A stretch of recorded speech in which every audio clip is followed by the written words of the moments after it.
All right. All right. Trying to get a little creative here. I got some things to say, and I also got some laundry to do. So I'm trying to give you something nice to look at. Uh, Something to look at while you're listening. That way you know I'm here, but I don't have time to be sitting up on the screen. I can't. So you're going to keep me company while I'm doing some laundry, and I'll repurpose this later on to go on my audio only podcast and do all the stuff that I do to my videos later on. You can find the nice edited version and all that stuff on my YouTube later on. But right now, we're going to have the conversation right here. So I'll start out by saying, as I'm sharing this information and this stuff, if you decide to choose, click on the Bethel Foundation. That is a foundation in Oklahoma City that was a really big blessing to me when I lived in the Oklahoma area for all of the unfortunate years that I had to live there. I say that I really I hated living there, but Bethel Foundation made it bearable, and it helped me to survive, be in a lot of single parents, especially single mothers. That place really helps single mothers who are impoverished survive. And I was when I lived there. I'm doing considerably better, but life is still not easy, but I'm grateful that it's much better now. So the title of the video is Her Story Matters.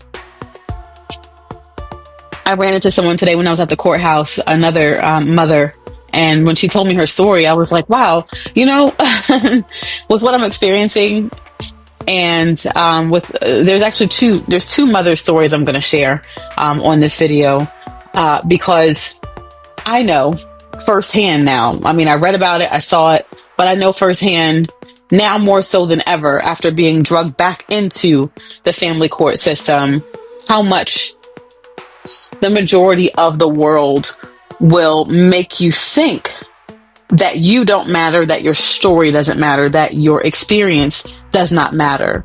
I wasn't, life just gives you content, because I had said a couple hours ago I was going to do this whenever I got home and can kind of sit down, but I just wound up having a conversation less than 20 minutes ago that is just more content for this live right now as well. You just can't make this stuff up. But the way that you're automatically treated as a woman, as a domestic violence survivor, and as a Black woman, that's a whole nother intersectionality that I'm probably not going to dive much into today. But if you know, you know. And if you don't know and you want to know, then you'll listen. You'll listen, and you'll also look into it. That's a whole nother beast in itself, being a Black woman and just going through some shit, especially going through this, because we're denied our humanity, first of all. So if you're not even allowed to be a human, then you're not allowed to be a victim, which gives them permission not to care. And it gives them justification to treat you like you don't matter. I was referred to, I use LegalShield as much as possible. There's some things that I'm not able to use them for, full transparency, but for everything that I can, it's worth it. It's worth it. And I'll leave that there. If you want to get more information about that, you can inbox me. But I'm a member. I'm also a new associate with them again as well. But they referred me to an attorney in the state of Oklahoma. Hi, Paula. To have a conversation with an attorney there to help me tie up some loose ends. And when I called the attorney, I already left a message with my case number, with exactly what my question is and what I want them to handle, because I know what I know. And so typically, this is what I typically get when I call organizations, and I'm very upfront with the information. I'm very concise. And as a service professional, I love it when other people are like this too, when they already know and they come prepared. Usually, like, let's say I go to my children's, a meeting for like the Parents Association, or an update, like what do they call it? Parent teacher conference or something. And I walk in and I've got, the grades, and I've got this and that. Typically what I get is, oh my God, you are so prepared. You are so on top of it. I typically don't come across people who just come in just already prepared. Usually it's something that is celebrated and appreciated because it helps you to get to the goal quicker. And, even with this, with at least maybe half of the people that I've talked to, when I say, hey, here's the case number, here's what I need, a good portion of them will even say, wow, this makes my job so much easier because you came prepared. So with this particular psychotic heifer, I got referred, and I'm going to complain because typically LegalShield does not send you to people who are pieces of caca like this. But I got referred to an office in Tulsa and the lady called me back, and she didn't even bother to look at my case number, and she's asking me all these qualifying questions, and I'm saying to her, I just said to her, ma'am, I'm not here to discuss any of all that. This has already been done. I'm contacting you because New Jersey has taken jurisdiction. The orders have already been sent, and I need to know if the Oklahoma courts have obeyed with the orders, if they've complied. And she just was so nasty to me. And I said, I've already been through enough, ma'am. As a survivor, blah, blah, blah. I got referred to your office to help me. And I just need to make sure that all the loose ends were taken up. This woman started raising her voice at me and going, well, since you know everything, what are you calling me for? Since you want to get smart with me. I'm saying this for a reason. You go through so much, and you and your experiences and everything else are dismissed so often by people who think they know better, and people who will judge you and who will treat you any kind of way and treat you like the way that this woman treated me. Who the hell do you think you are? So let me go back, because I said I wanted to talk about two women's stories. So I did a gig in Toms River a couple weeks ago, and I remember looking at the bar at this woman, and she stood out to me for a couple of reasons. The first one wasn't a positive reason. Admittedly, I grew up around people, and in I don't know if microcosm is the word or not, but I grew up in a circle of people, and I was raised up in a way that was really toxic toward women, and especially toxic and mean toward women who did not fit what the typical American beauty standard is. So making fun of really large girls and girls who look different and stuff, it was a way of life. It wasn't something that I chose, it was the way that I was raised. And when I looked at this woman, my first thought was, oh man, she would be the perfect target for how I used to be, how I used to be raised, and the way that people would talk about her. And I was thinking about the experiences that she must have had for that. She looked like she was, I would guess maybe early 60s, maybe late 50s, early 60s. And she definitely looked like life had been lifing. Like she had some life for quite some time. She had that look to her. And she was a really skinny lady, seasoned age, and she had long blonde hair. And she had on a dress that you would typically see a woman who was, I don't know, let's say you went to Charlotte Russe or one of those little like club wear places. She had a little dress like that, little pink dress, and it had like the middle cut out and part of the top cut out, really short. And then she had these high like boots up to her thighs. Sure, go ahead. And then she also had, that's for you three. So you take whatever. You're welcome, baby. And then she also had on, like a faux fur coat. And I remember thinking to myself, hey, Tanya, oh yeah. So ladies, as you're listening, please share it. And then also, if you click on Bethel Foundation, that is an organization that really blessed me, and they're still thriving in Oklahoma City, and they really help single mothers to survive. So proceeds, if you click on Bethel Foundation, any proceeds that you make go directly to them. So there's that. So, this particular woman, I just felt a little like I felt like I should go and just give her some love, because I was thinking it's really brave of her to wear that, because this is a society that generally will make you feel like you're not allowed to, and that you shouldn't. There's a debate about if you should wear a bikini if you're over 200 pounds. This is the stuff like that. This is the world that we live in. So in between sets, I go to the bar and I purposely sit next to her for a second. I need to get another drink and some tea and stuff. And, I just decided to just show her some love. And I was just like, I said, you look like a grown ass Barbie doll girl. And I really wish I was as skinny as you were. And I was genuine, because oh my God, y'all. Like, once I hit 35, it's hard to keep this weight off. It's frustrating. And homegirl was thin. She was thin, and she looked so happy and free. And she had this dress on. I don't know. It was just something about it. And yes, it's unusual, but I felt like, girl, you're doing your thing. You are wearing what the hell you want to wear. You're out. You're happy. You are surrounded by girlfriends. So I gave her some love. And she just gave me the biggest embrace and just said, thank you so much. You don't know how much this means. And she started to tell me her story. And when people open up like that, that means something to me.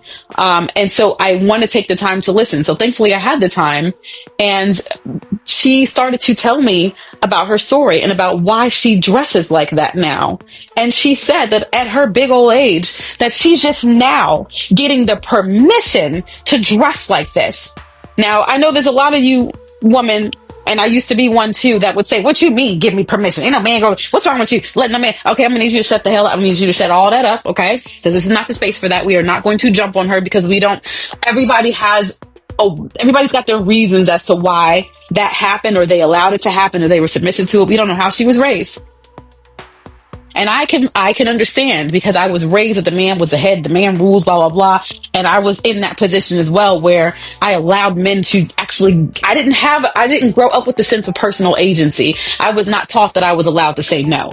So I understand where this woman is coming from. Everybody is not raised the same. Everybody doesn't have, and that's a grooming process that gets you to a place to where somebody else has control over you. So what we're not going to do is judge her. Okay. So let's go and get that out the way and not say it couldn't be me. We're just not going to do that over here.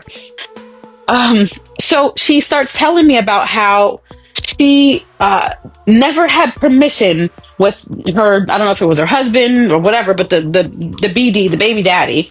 And you know, baby dads can be white or black. This is a white lady. We still gonna call him a baby daddy. That's what he is.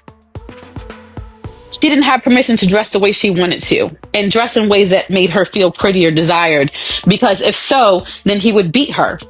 So she learned to dress modest and dress regular, bless you, honey, because that's how she was able to basically get along with him and keep things, you know, livable. And my heart breaks for her for that. My gosh. And now I understand why she was wearing what the hell she wanted to wear the way she wanted to wear it. Hey, girl, do you? And she went on to talk about how, here's another thing. Here's something that I've been dealing with and having to be faced with again, being drugged back into court, being asked the question, what did you do, or why didn't you tell? So here's another thing about this whole why didn't you tell thing. She told me about so many times that she went to the cops for help and she didn't get any help. That they would, you know, take the guy for a walk, have a conversation with him, you know, treat him like he's the victim, and say, or sometimes tell him to leave the house for a day or two, but then he gets to come back and the cycle repeats. And we know what the cycle is. And when you're in that cycle, it's hard to break. You know, the abuse cycle where things are cool, and so you believe him. You think that it's going to get better, like he said, and then there's that build up and everything, and then right back to the hands-on abuse. So she went through that several times, and she kept believing. Whenever she got police intervention and he may have cried and this and that and begged and said he was going to do better, she believed several times that he would, and of course he didn't. She said that she went to the cops. She tried to get a restraining order. And this is true for so many women. And this is why these stories matter. This is why they need to be heard. They need to be shared, expressed. There needs to be more empathy for it, because it comes in so many different forms. And the more that it's highlighted, the more that it's discussed, the more you shine the light on something, of course, the more it can be seen, the more it can be dealt with. So she said that she tried to get restraining orders, wasn't really successful, and that she could never get justice until one of the last times that she got ready to leave. And it shouldn't come to this, guys. It should not.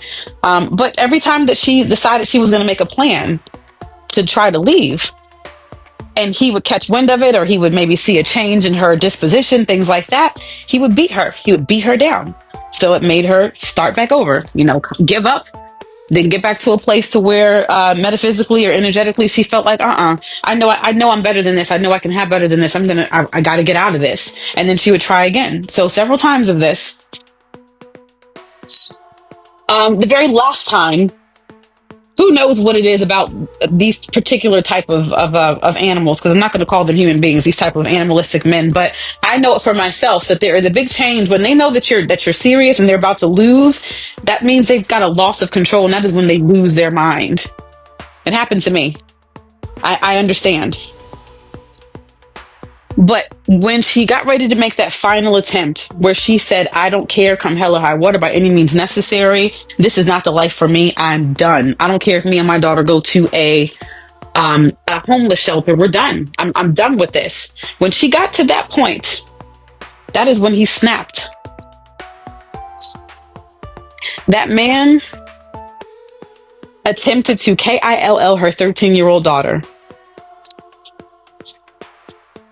Do you hear me? He tried to unalive their 13-year-old daughter, put her in the hospital. And he also tried to unalive her. He beat her, the worst beating she ever got from this man, and he SLIT her throat. He SLIT her throat. They both, her and the daughter, survived. And it took it getting that bad, before finally she can get some justice. But is that really justice? It got that bad before finally he got put away for life. So now she's at her big old age and she's celebrating the fact that she's finally free of this. And now she's at a point in life where she feels like she's free. She can finally actually have a life and live a life. And so for some women, they experience that freedom and stuff like that at, 20 years old, 21 or whatever, and they go wear little teeny bopper dresses. Well, she didn't get that opportunity to, so she's doing it now. So good for her. Good for her. And who the hell are we to judge? There's somebody out there that gonna like that. And you know what? At the end of the day, she likes it. She likes it and she's doing it for her. So good for her.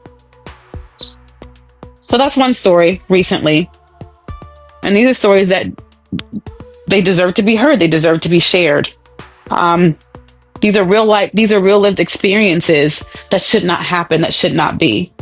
And what we're not going to do in my space either is say and I get it, because I used to be like this. I used to be that woman, and I used to also beat myself up. How come you didn't see the signs, this and that?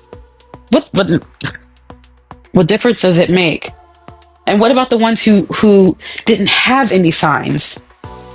So all that does is give excuses and give more credence and give more honor and space for the abuser instead of the one who deserves that honor, that space, that grace. Where is my AirPods? I got to switch my AirPods out. So, next story. Hey ladies, I'm here to introduce you to legal empowerment through LegalShield and ID Shield. Did you know that with your membership, you get a free will and estate plan? That's right. Protect your future with legal protection at your fingertips. Whether you need a lawyer, want to protect your identity, or just want peace of mind, LegalShield has you covered. As Black women, we know the importance of protecting ourselves and our families, and having the right legal support is essential. And it's not just about protection. Legal empowerment is also a great opportunity to build additional income. I'm looking for ambitious women to join Ladies of Justice, a community of powerful women making a difference. Join today and take control of your future. Contact me now and let's make sure you're covered, legally and financially. Next story. I'm at the courthouse today, taking care of some more business. Business has been interrupting, the peace and the stability that I've worked so hard to build and to get to. But this is what monsters do. They want so bad to try to drag you back. This is narcissistic abusers. They have to have control. And how dare you? How dare you get smart? How dare you get away? How dare you win? So the point, I'm there. I'm walking by this lady with really white blonde hair. She's walking by with her son, and I'm looking at her. She's looking at me, and I'm thinking, what? She looks a little familiar, but I'm not sure why. So we walk by each other and get a couple of paces away, and then she calls my name, and I'm like, oh, she called my government name. She must know me, but I don't know from where. So I turned around. And then she walked up to me and she was like, we're Facebook friends. And I was like, oh, really? And she starts telling me about how I performed at the Elks Lodge a couple of years ago, and that she started following me after that, and how, some of the posts that I posted and how it really resonates with her. And I was just like, wow, that's a beautiful thing. And I appreciate that. And I appreciate the fact that it has value to you, which is why, if you have a message and if you have something to say, you stand on that square and you stay there and you keep going, because you never know how many people you're influencing, and those moments are so important and so valuable to me. So we're talking. She's telling me, and she looks like she's in her mid-60s and still going through it. People like to try to say that people grow out of stuff, but that's not true. Who you are and who you choose to be as an adult Oftentimes, especially when you are an abuser, that is who you are, and that's what that is. Just don't expect an abuser to change. Just don't. And don't wait on it either. Just be out. Unfortunately, she's been unsuccessful several times, like a lot of women, a lot of mothers, in getting a restraining order against this guy who is clearly a danger, who's put his hands on her recently.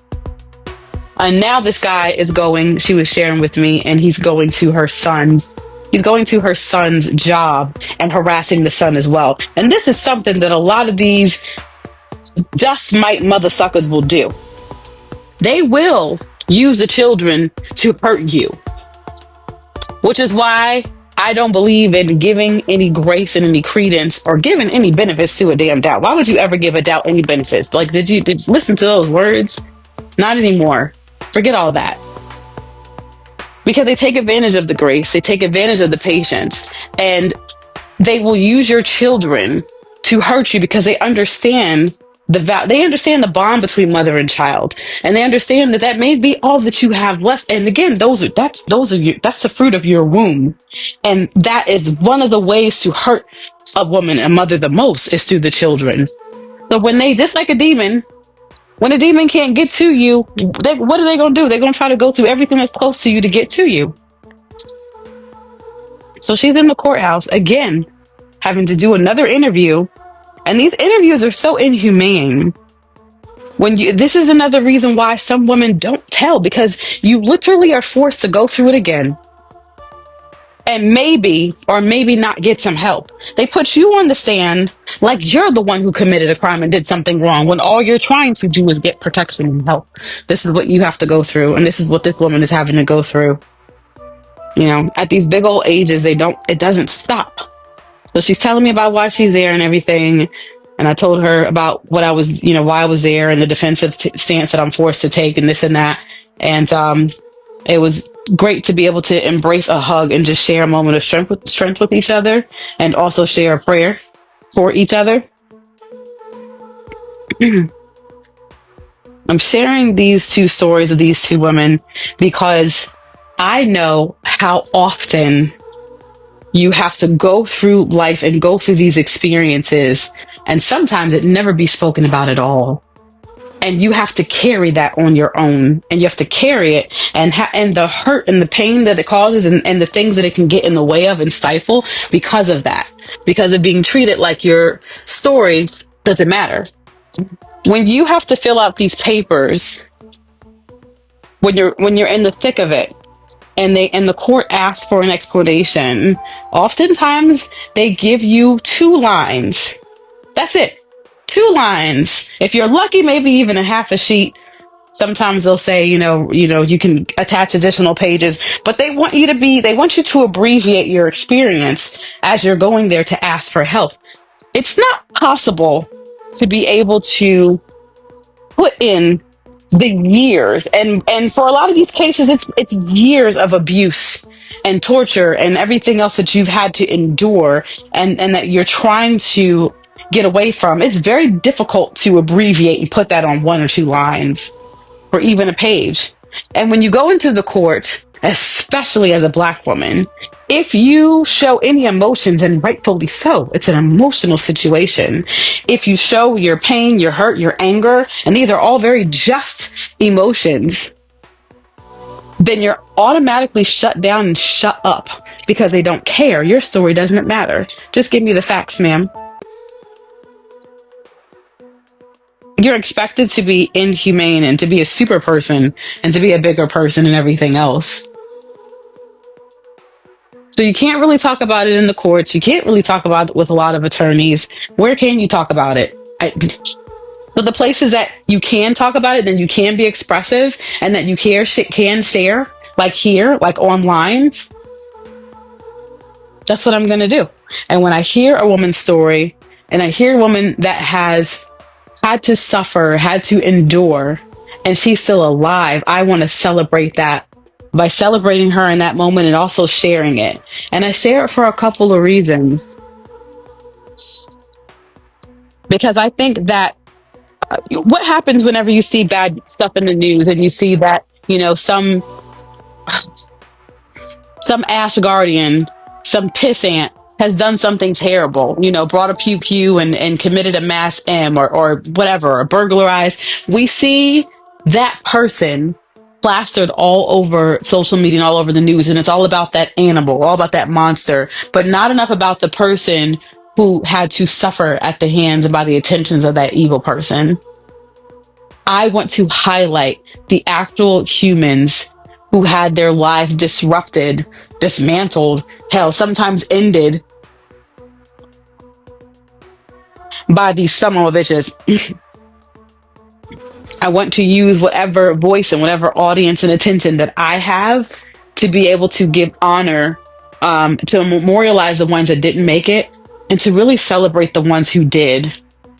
Because if you're still alive and if you're still fighting and if you're still trying, that needs to be heard, it needs to be seen, it needs to be celebrated, and you need to be encouraged. I understand that I am fortunate to still be alive. We don't always know who that other person is in that moment and who they're going to be. We know what they show us.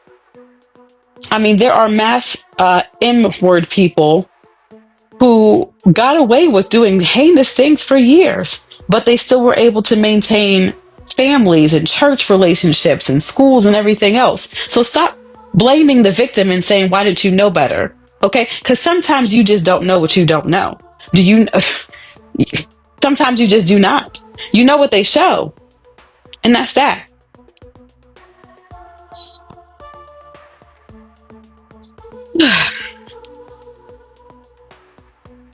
If you are a person that is still struggling, still in that position, trying to get away, or you got away and you're fighting to stay away and you're fighting to keep your peace, fighting to keep your stay on this path of healing, of moving on, of staying safe, that I think needs to be celebrated, and encouraged.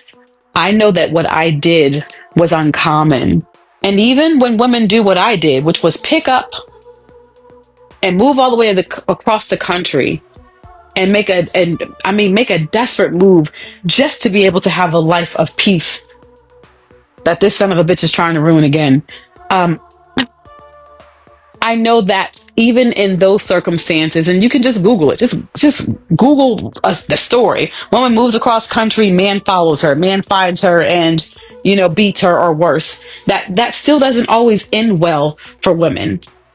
Even when they get far away and they do, literally every possible thing that they can for their own safety and peace, that especially when there are children involved, sometimes it still does not end well. I understand that I am fortunate that I've been able to recreate a life, and I've been able to, for almost 10 years now, give my children a home that is peaceful, that is safe, and I'm fighting to be able to keep it that way. Once again, so for the ones who, for whatever reason, they think they can't, I'm holding space for you. More people need to hold space for you.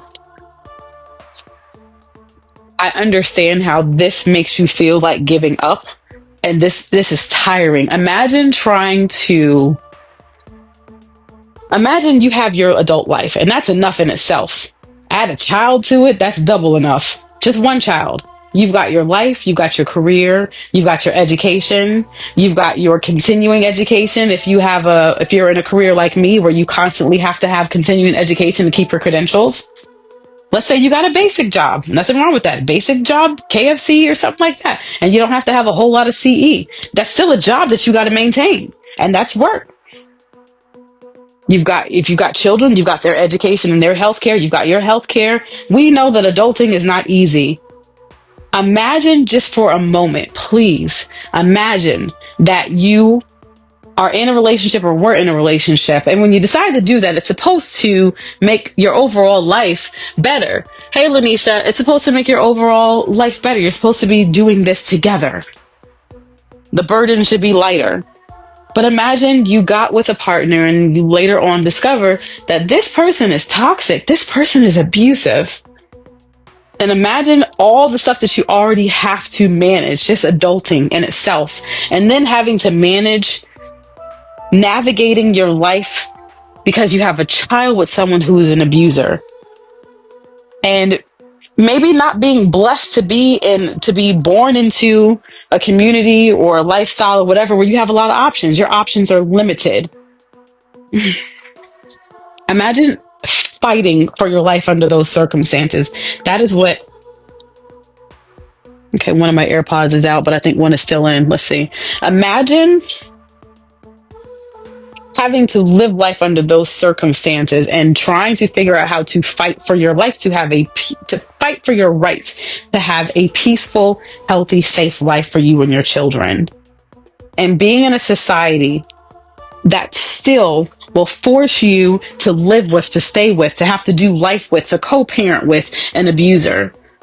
This is the life that a lot of people are having to live. It's not fair and it's not right. I don't know how to fix it overnight.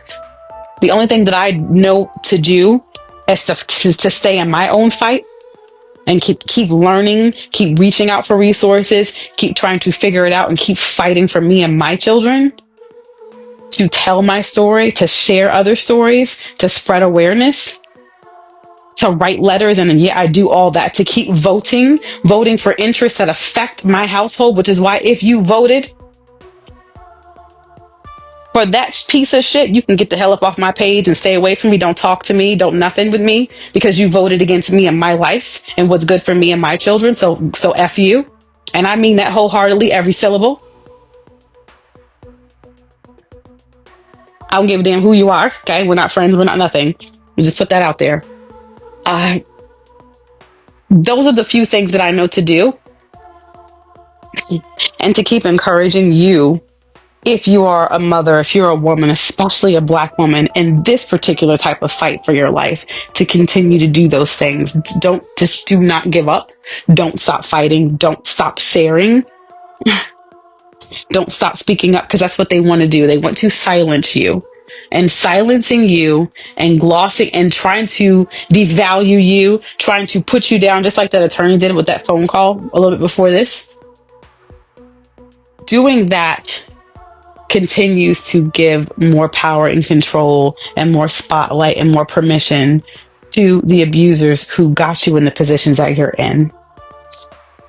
So don't allow it. Do not allow it. No matter what, do not give up. Do not stop fighting. Don't stop speaking. Don't start. Get involved in every kind of way that you can. Be safe. Be wise. Don't stop fighting. That's all I can say. All right.